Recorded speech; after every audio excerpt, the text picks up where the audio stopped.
Bismillahirrahmanirrahim. Assalamualaikum warahmatullahi wabarakatuh. Alhamdulillah, wassalatu wassalamu ala rasulillah wa ala alihi wa sahbihi wa mawalah. Allahumma salli ala Muhammad wa ala ali Muhammad. Allahumma anfa'na bima 'allamtana wa 'allimna ma yanfa'una warzuqna 'uluman tanfa'una wa zidna ilma. Jamaah sekalian rahimakumullah, alhamdulillah pagi ini kita kembali bisa bermuajahah, hadir ke majelis ini secara offline ya, untuk melanjutkan kajian kita dari tafsir surat Al-Baqarah. Semoga Allah Subhanahu wa taala senantiasa meliputi kita dengan rahmat dan keberkahan darinya. Amin ya rabbal alamin. Mohon maaf agak sedikit terlambat.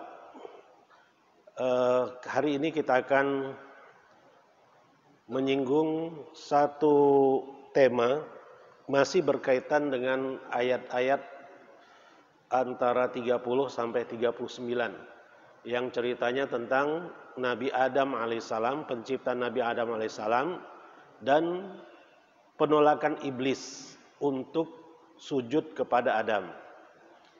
Ada tema lainnya yang bisa kita ambil dari kelompok ayat ini dan juga bisa kita tadabburi, khususnya di ayat ke-36, A'udzubillahi minasyaitonirrajim. Fa'azallahuma syaitanu anha fa'akhrajahuma mimma kana fih wa qulna ihbitu ba'dukum li ba'din adu wa lakum fil ardi mustaqarru wa mata'un ila hin. Maka setan pun menjerumuskan keduanya, Adam dan Hawa, syaitan. Syaitan dari kata syatona. Syatona artinya ba'uda. Kenapa setan dinamakan setan? Karena setan ba'id, jauh karakternya dari manusia dan jauh dari ketaatan kepada Allah Subhanahu wa taala. Syaitan adalah sifat. Ya. Syaitan bisa minal jinnati wan nas, alladzi waswisu fi sudurin nas minal jinnati wan nas. Yang dimaksud syaitan di sini adalah iblis. Sifat dari iblis adalah syaitan. Ya. Fazallahuma syaitanu anha, maka iblis pun, setan pun menjerumuskan keduanya dari surga. Fa'akhrajahuma mimma kana fih, dan mengeluarkan keduanya dari kondisi yang sebelumnya mereka berdua berada. Maksudnya kondisi nikmat di dalam surga. Wa qulna ihbitu, dan kami katakan turunlah kalian, ba'dukum li ba'din adu, di mana sebagian kalian akan menjadi adu, akan menjadi musuh dari sebagian lainnya. Iblis akan menjadi musuh bagi Adam, pasangannya Hawa, dan keturunan-keturunannya. Kita ambil dari sini, dari potongan ayat ini, ba'dukum li ba'din adu.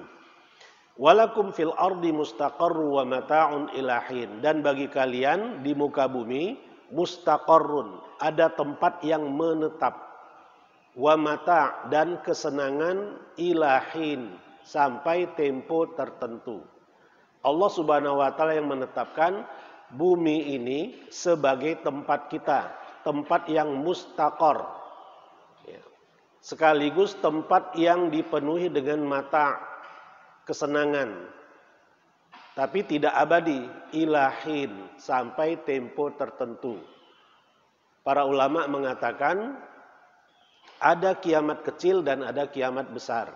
Kiamat besar adalah kiamat yang akan menghancurkan, meluluh lantakkan seluruh alam semesta ini, diantaranya adalah bumi ini. Kiamat kecil adalah kematian setiap kita. Kematian setiap kita, kata Rasulullah, man mata faqad qamat qiyamatuhu. Barang siapa yang meninggal maka sudah bangkit kiamatnya. Ya, jadi ilahin, masing-masing kita punya hin, punya batas dan tempo tertentu dalam menjalani kehidupan ini. Sebagaimana bumi ini pun punya temponya, punya waktu. Ya, konon katanya sekarang sudah tidak 24 jam lagi. Ya, 23 jam sekian menit. Gitu. Jadi nggak nyampe 24 jam, konon katanya seperti itu. Dan konon katanya ada asteroid besar yang akan menuju ke bumi. Ya, mungkin kayak film Armageddon gitu ya. Wallahu alam, itulah ancaman-ancaman yang terjadi yang mengancam kita ya, sebagai penduduk bumi, tapi keyakinan kita kiamat tidak akan bangkit kalau Allah tidak menginginkannya. Dan tidak ada seorang pun yang mengetahui kapan kiamat itu akan terjadi. Dan ada kiamat yang pertengahan, ya, namanya kiamat wusta. Kiamat pertengahan. Apa kiamat wusta itu? Musnahnya satu generasi. Ketika satu generasi kakek kita musnah, itu kiamat pertengahan namanya. Ya, jadi ada kiamat kecil, kiamat pertengahan, dan kiamat besar. Jadi ini ayat yang akan kita jabarkan, ya, tentang intinya tentang permusuhan, ya, permusuhan iblis kepada ras manusia. Yang dulu dimulai dari permusuhan mereka kepada Adam, Hawa, dan keturunan-keturunannya. Ketika mereka semua ihbitu, ya, diperintahkan untuk turun ke bumi ini, ya. Tiga pihak, ya, iblis, Adam, Hawa, ketiga-tiganya diperintahkan untuk turun ke bumi ini. Yang kita bahas di pertemuan bulan lalu, surga adalah kampung halaman nenek moyang kita.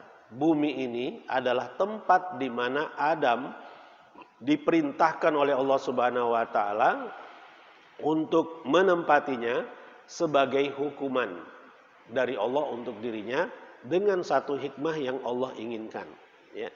Fatalaqqa Adamu min rabbih kalimatin fataba alaihi innahu huwat tawwabur rahim. Maka Adam pun mengungkapkan kalimat-kalimat kepada Tuhannya, kepada Allah Subhanahu wa taala. Lalu beliau pun bertaubat kepadanya, sesungguhnya Allah adalah zat yang maha menerima taubat dan maha penyayang. Kalimatin, kalimat-kalimat apa yang dimaksud itu dijabarkan di dalam surat Al-A'raf 23. Qala rabbana zalamna anfusana wa illam taghfir lana wa tarhamna lanakunanna minal khasirin. Inilah kalimat-kalimat yang diungkapkan oleh Nabi Adam, oleh Hawa kepada Allah Subhanahu wa taala ketika mereka sadar sudah melanggar aturan Allah Subhanahu wa taala, ya. Dan Allah menerima taubat keduanya. Fataba alaihi innahu huwat tawwabur rahim. Jadi doa ini juga yang bisa kita ulang-ulang dalam hari-hari kita. Rabbana zalamna anfusana. Wahai Tuhan kami telah menzalimi diri kami sendiri. Wa illam taghfir lana wa tarhamna lanakunanna minal khasirin. Dan jika engkau tidak mengampuni kami dan merahmati kami, sungguh kami pasti akan menjadi bagian dari orang-orang yang merugi. Disebutkan bahwa sesungguhnya setelah melakukan kesalahan, Adam berkata, wahai Tuhanku, bagaimanakah jika aku bertobat dan memperbaiki diriku? Allah berfirman, kalau begitu aku akan memasukkan kamu ke surga. Hal inilah yang dimaksudkan dengan pengertian beberapa kalimat. Kalimatin fataba alaih. Ya, jadi kalimat yang sama, doa yang sama yang insya Allah akan mengantarkan kita semua ke surganya Allah Subhanahu wa taala. Ya, jadi hendaknya doa ini kita terapkan setiap hari. Karena tidak mungkin kita tidak pernah berbuat zalim kepada diri kita sendiri, tidak pernah berbuat kesalahan, nggak mungkin. Pasti kita pernah melakukan kesalahan. Qul nahbitu minha jami'an fa imma ya'tiyannakum minni hudan faman tabi'a hudaya fala khaufun 'alaihim wa la hum yahzanun. Allah Subhanahu wa taala memberi cara kepada khususnya Adam dan Hawa. Qulna, kami katakan ihbitu minha jami'an. Ya, turunlah kalian semua, ya, dari surga. Adam, Hawa dan iblis. Fa imma ya'tiyannakum minni huda, jika nanti datang petunjuk dariku kepada kalian, faman tabi'a hudaya, maka barang siapa yang mengikuti petunjukku, fala khaufun 'alaihim wa lahum yahzanun, maka tiada rasa takut ke atas dirinya, ke atas diri mereka, dan tiada pula mereka bersedih. Ya, jadi ketika sudah diturunkan ke bumi, barang siapa yang mengikuti petunjuk Allah, pada akhirnya nanti dia akan kembali ke surga.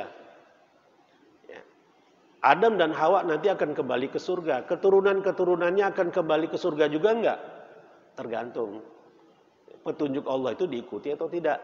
Ya. Faman tabi'ah hudaya. Kalau petunjuk Allah itu diikuti, mereka semua akan mengikuti nenek moyang mereka. Kita semua akan mengikuti nenek moyang kita Adam untuk kembali masuk ke dalam surga. Surga adalah kampung halaman nenek moyang kita Adam dan Hawa.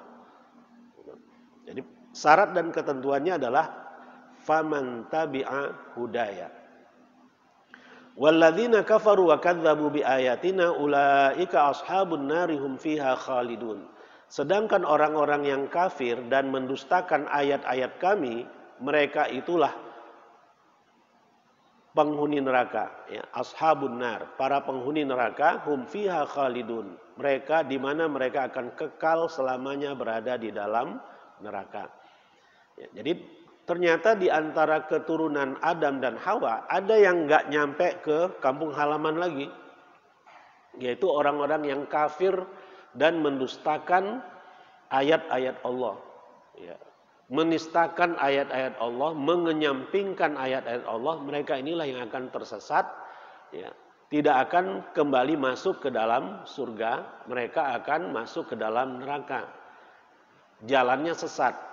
Sedangkan kita, karena ihdinas siratal mustaqim, Allah membimbing kita ke jalan yang lurus. Jalan yang lurus itu yang kita titi, jalan yang lurus itu ujungnya adalah surga. Orang-orang kafir dan orang-orang yang mendustakan ayat-ayat Allah tidak mau meniti jalan yang lurus itu. Mereka ikut-ikutan iblis.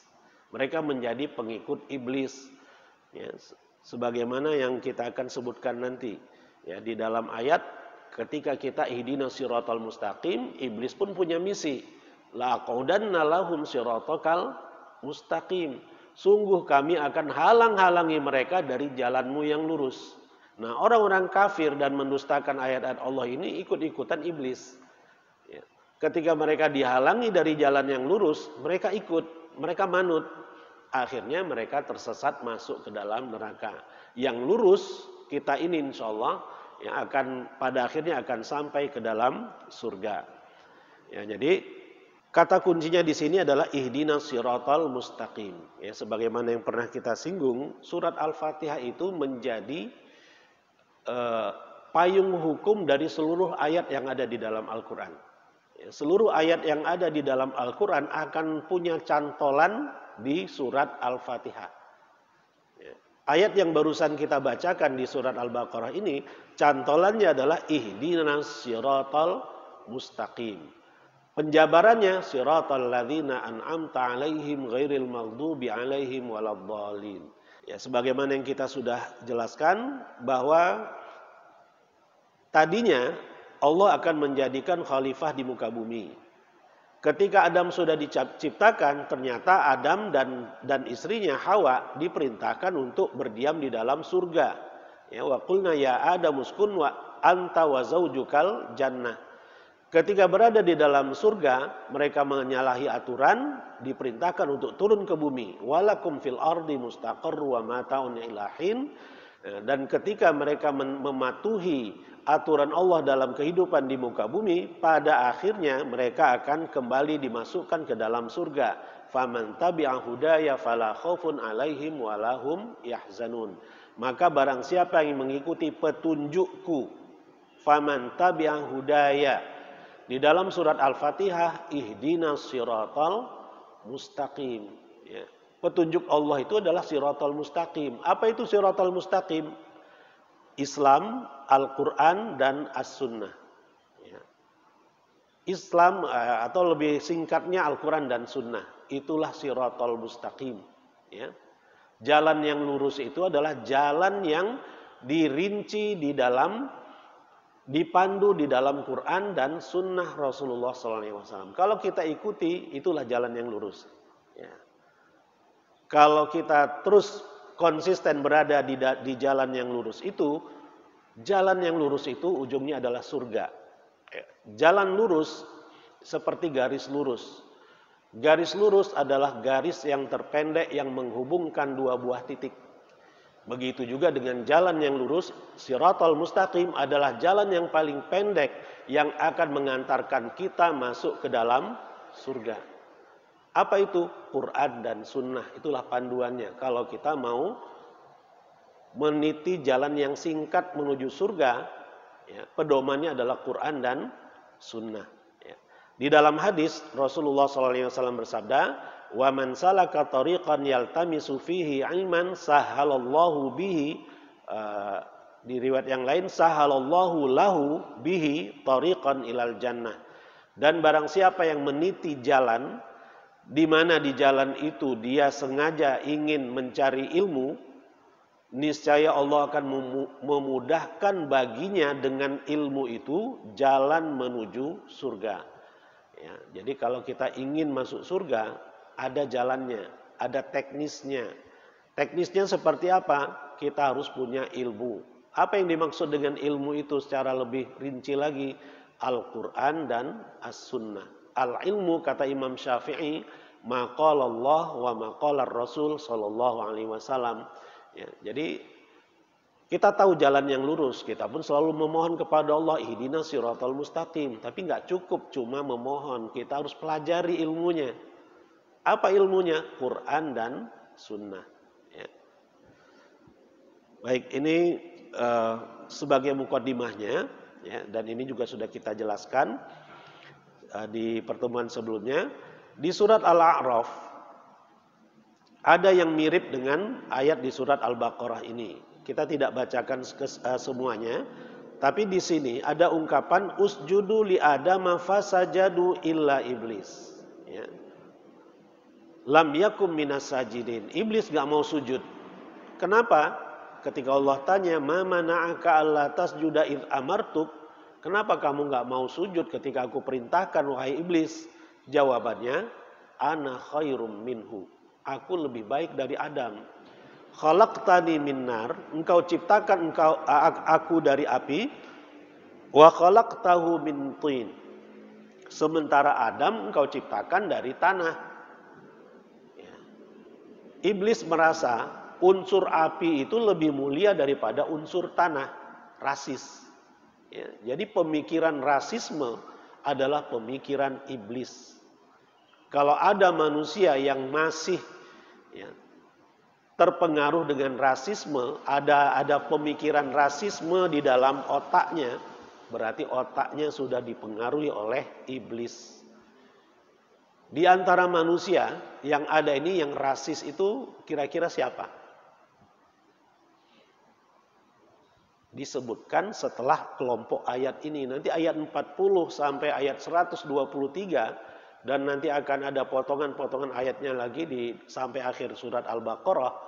Itulah golongan yang Allah berikan informasinya kepada kita. Ya. Kelompok manusia yang punya pemikiran ana khairum minhu khalaqtani min nar wa khalaqtahu min tin, di antara manusia itu ternyata ada, dan Allah sudah panjang lebar memberikan kita kisi-kisi tentang karakter mereka. Siapa mereka? Ya Bani Israil adhkuru ni'mati allati an'amtu alaikum wa aufu bi ahdi ufi bi ahdikum wa iyaya farhabun. Itulah dia. Ya. Segolongan manusia dari kalangan Bani Israil. Jadi subhanallah ya, kalau kita runut awal Al-Quran ini dari surat Al-Fatihah 20 ayat pertama, kemudian 21 sampai 29, kemudian 30 sampai 39, kemudian 40 sampai 123. Ini runutan yang luar biasa. Yang kalau kita renungkan, seharusnya kita sudah mendapat petunjuk ini. Kisi-kisinya sudah jelas, gamblang. Ibarat kita kalau tidak tahu alamat pakai Google Map, begitu.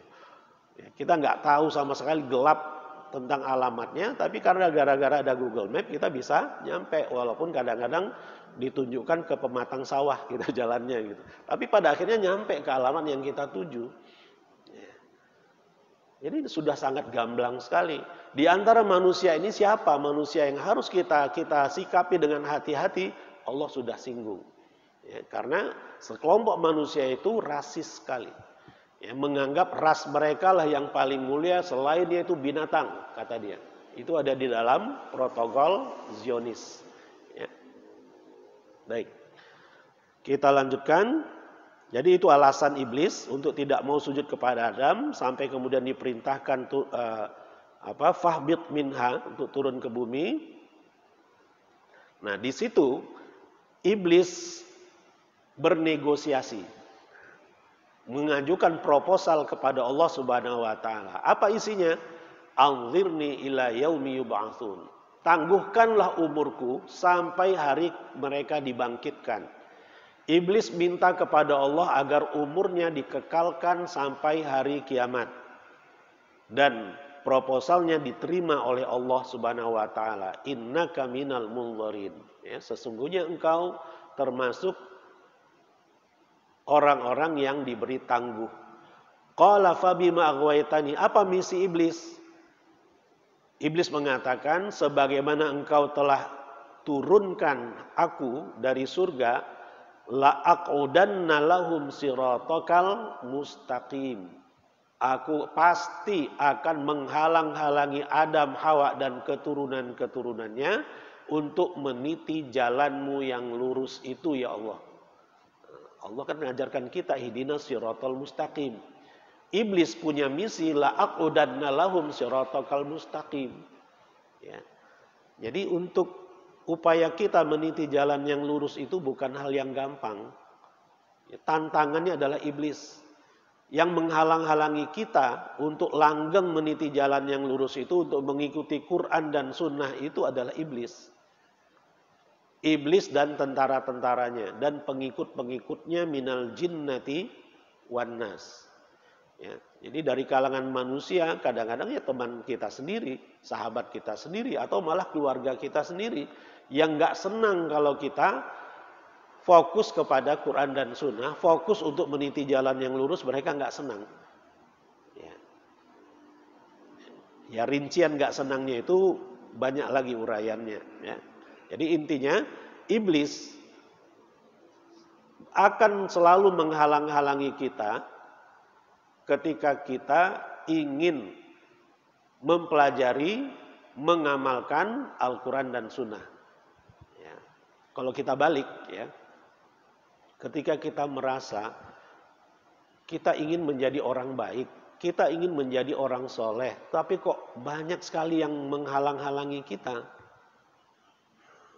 Kita buat kegiatan yang baik, tapi kenapa kegiatan itu tidak disukai oleh banyak orang? Itu sebagai tanda bahwa kita benar. Justru kita harus introspeksi, ya, harus khawatir. Ketika kita merasa kita baik, cara yang kita lalui adalah cara yang benar menurut kita, tapi langgeng-langgeng saja, nggak ada tantangan, nggak ada yang menghalang-halangi kita, justru kita harus khawatir. Jangan-jangan cara kita itu salah. Ya, karena sunnatullahnya la aqudanna lahum siratal mustaqim itu akan terjadi bagi setiap orang yang ingin menjadi orang yang baik. Itu pasti ada tantangan. Bagi orang yang ingin mengamalkan Quran dan Sunnah pasti ada tantangan. Itu sunnatullahnya. Ya. Kurang baik apa Rasulullah SAW? Tapi tetap saja beliau dikatakan sebagai tukang tenung, sebagai dukun, sebagai penipu. Ya. Kurang apa Rasulullah? Apalagi kita. Ya. Jadi sekali lagi justru kita harus khawatir, harus waspada, harus banyak introspeksi. Ketika kita merasa ya, bahwa kita ingin menjadi orang baik, menjadi orang soleh, ya, menghadiri majelis-majelis yang baik menurut kita, tapi tidak ada tantangan. Ya. Lurus-lurus aja, aman-aman saja, nggak ada yang menggugat, nggak ada yang mengganggu. Justru kita harus khawatir. Jangan-jangan cara yang kita lalui itu salah. Seharusnya kebenaran itu akan selalu ditentang oleh kebatilan. Itu sunnatullahnya. Seharusnya orang yang ingin meniti jalan yang lurus akan dihalang-halangi oleh iblis dan tentara-tentaranya. Jadi ini sekaligus sebagai hiburan juga bagi kita. Ya, kalau ternyata upaya kita untuk menjadi orang soleh, orang yang baik, upaya kita untuk menyelenggarakan kegiatan-kegiatan yang baik itu ada tantangannya, ada yang menentangnya. Di satu sisi kita sedih, tapi di sisi lain itu hiburan bagi kita. Berarti apa yang kita lakukan itu kemungkinannya benar gitu. Ya, sehingga tantangan itulah yang akan kita hadapi. Ya, kita tidak boleh menyerah dari tantangan tersebut. Jadi ini poin penting di ayat 11 sampai 25 ini. Ya. Cara iblis untuk menggoda kita bagaimana? Tsumma la'atiyannahum min baini aydihim wa min khalfihim wa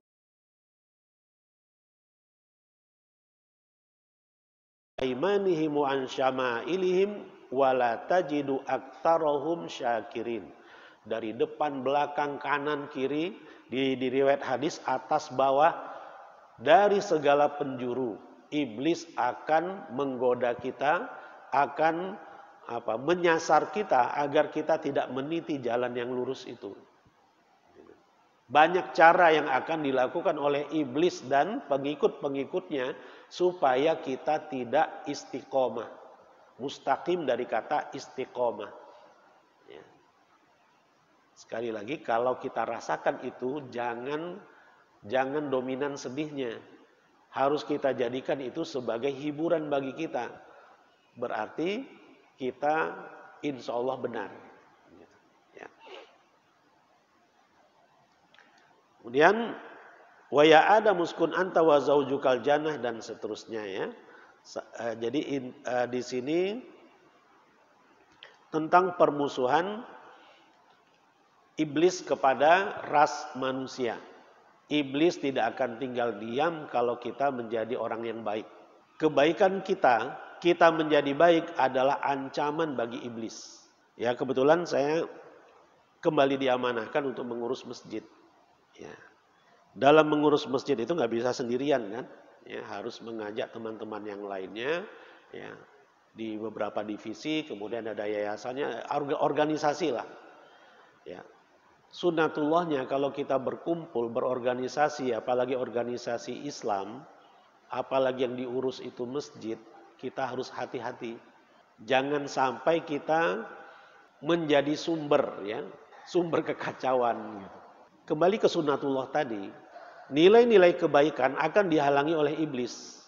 Masjid adalah tempat yang paling disukai oleh Allah Subhanahu wa taala di muka bumi ini. Ahabbul biqa' alal ard ilallahi ta'ala. Atau kama qala sallallahu alaihi wasallam. Tempat yang paling Allah sukai di muka bumi ini adalah masajiduha, masjid-masjidnya. Kalau itu disukai oleh Allah, Allah juga akan menyukai setiap orang yang rajin ke masjid. Allah pun akan mencintai setiap orang yang mau mengurus masjid.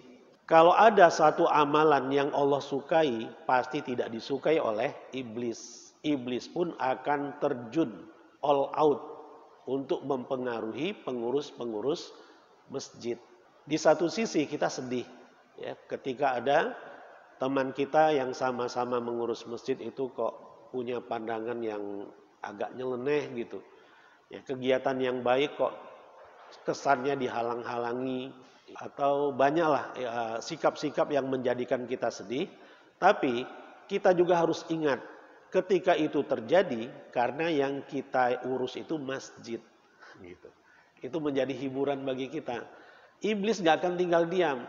Kalau dia tidak bisa menggoda kita, dia akan menggoda teman-teman kita. Yang lemah imannya di antara teman-teman kita, sesama pengurus masjid, itulah yang dirasuk.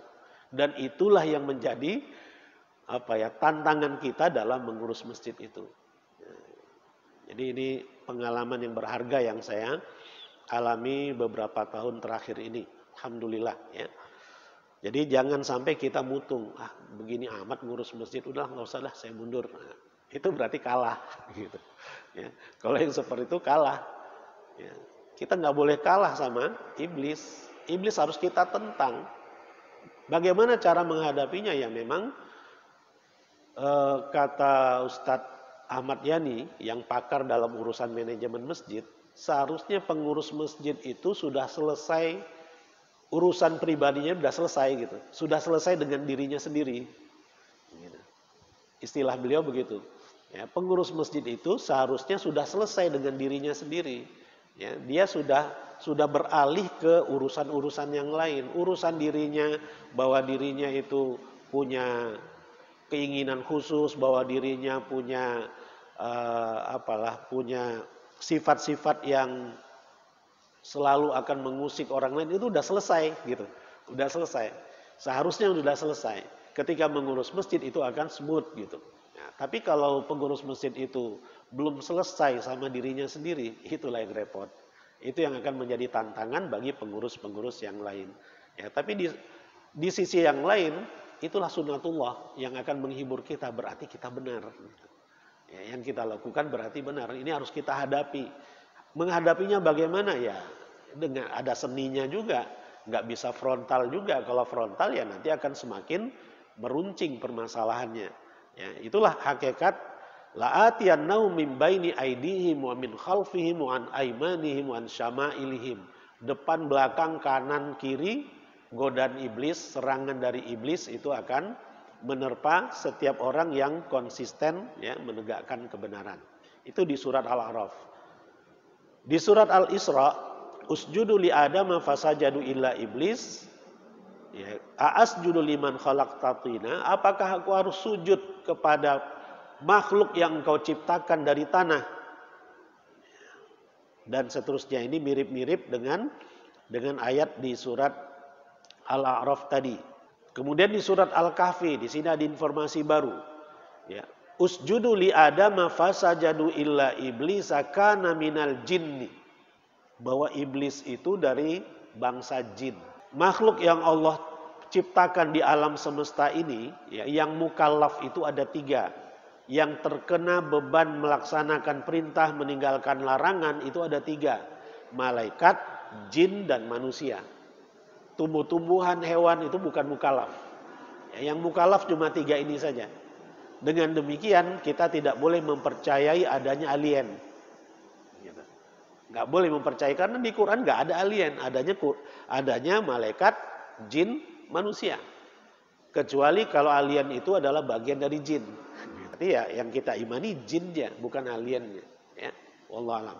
Fasajadu illa iblisa kana minal jinni fafasaqa an amri rabbih, yang keluar dari ketaatannya kepada Tuhannya, kepada Allah Subhanahu wa taala. Ya, jadi iblis adalah dari bangsa jin. Ya.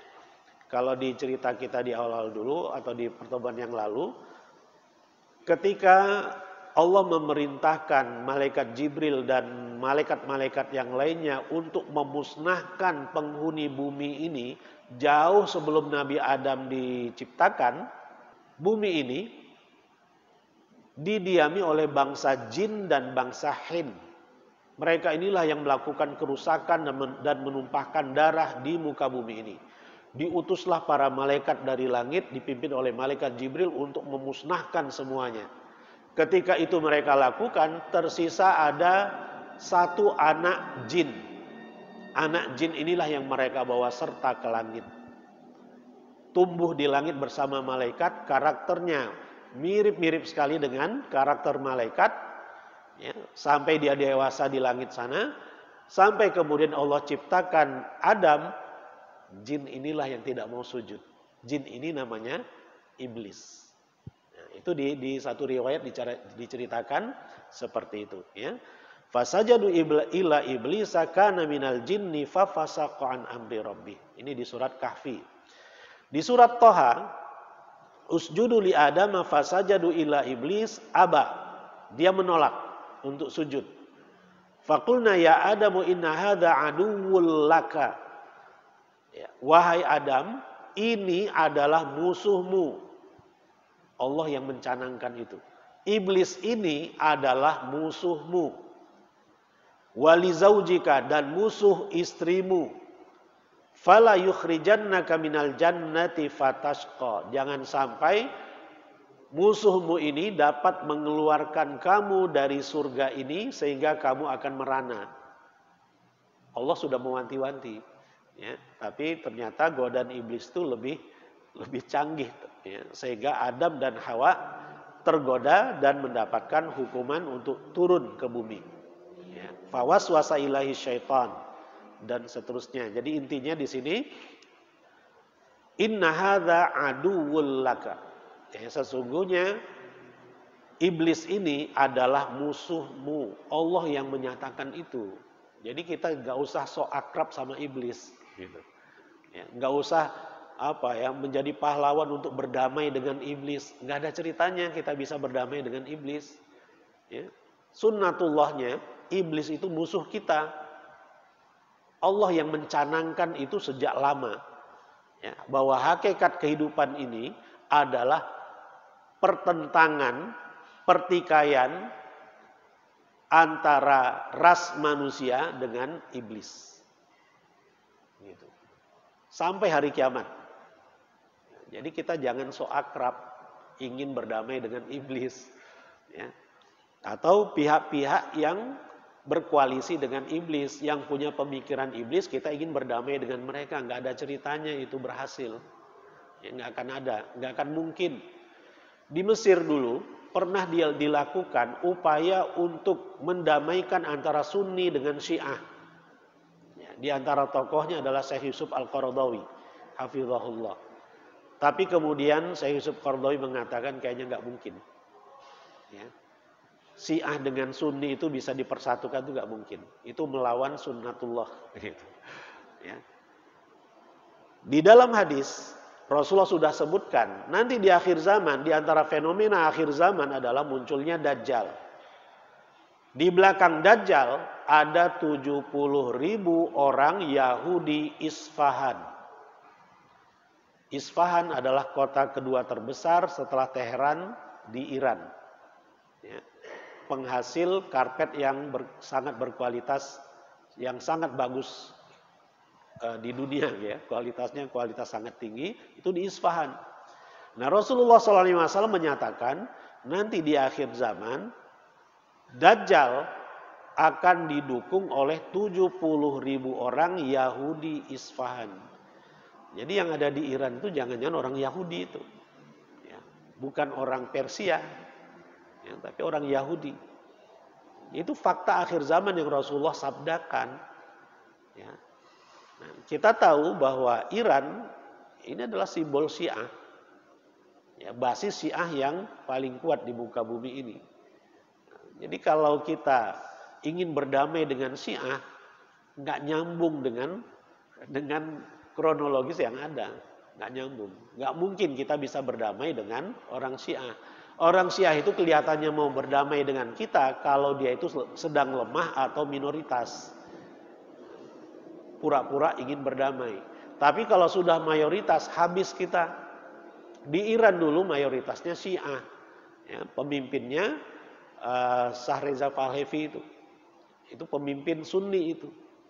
Yang kemudian ya karena dulu nggak ada media sosial ya, beritanya satu arah saja, ya kita anggap bahwa pahlawannya adalah Ayatullah Khomeini, gitu kan.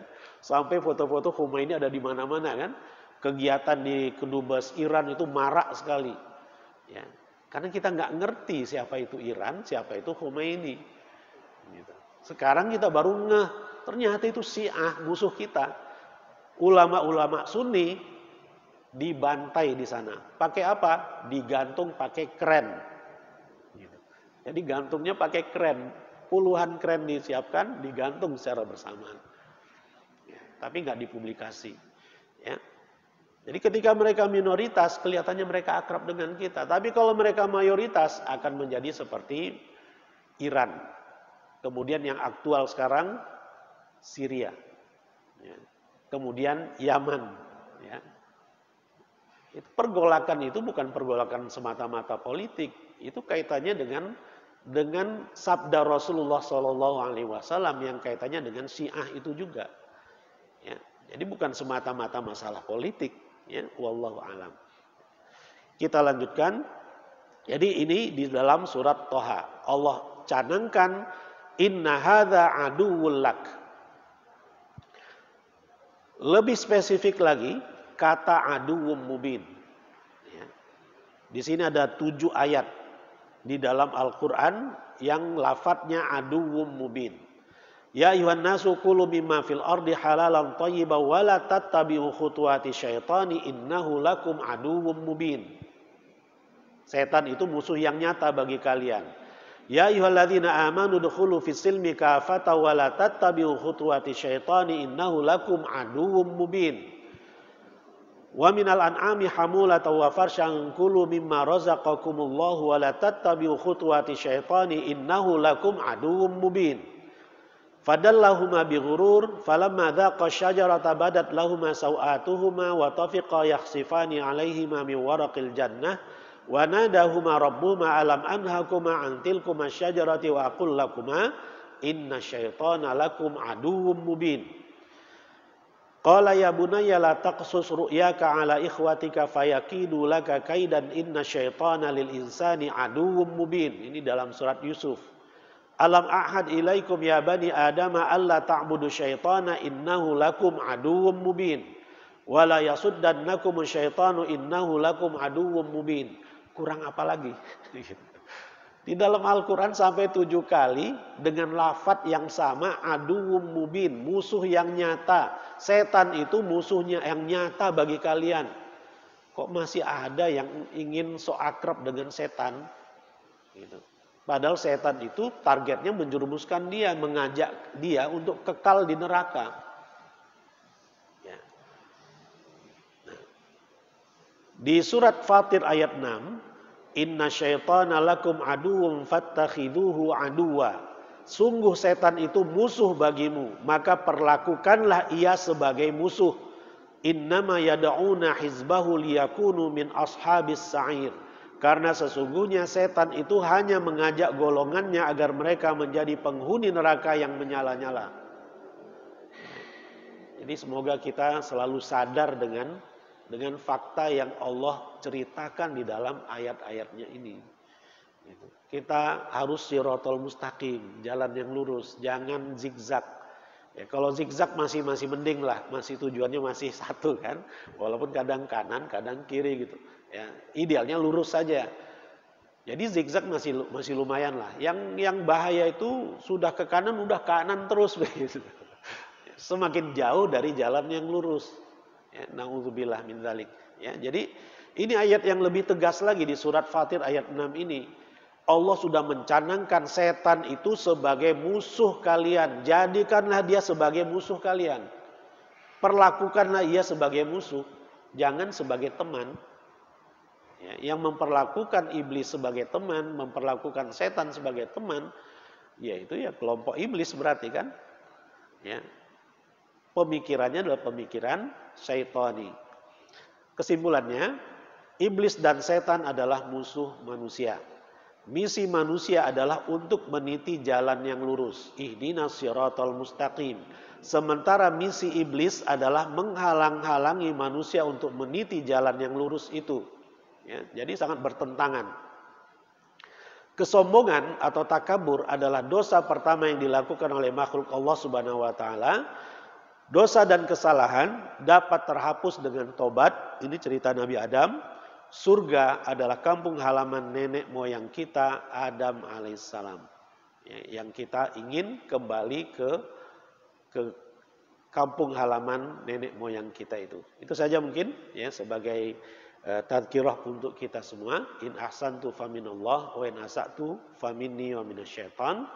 Sebelum kita tutup, kalau ada pertanyaan saya persilahkan.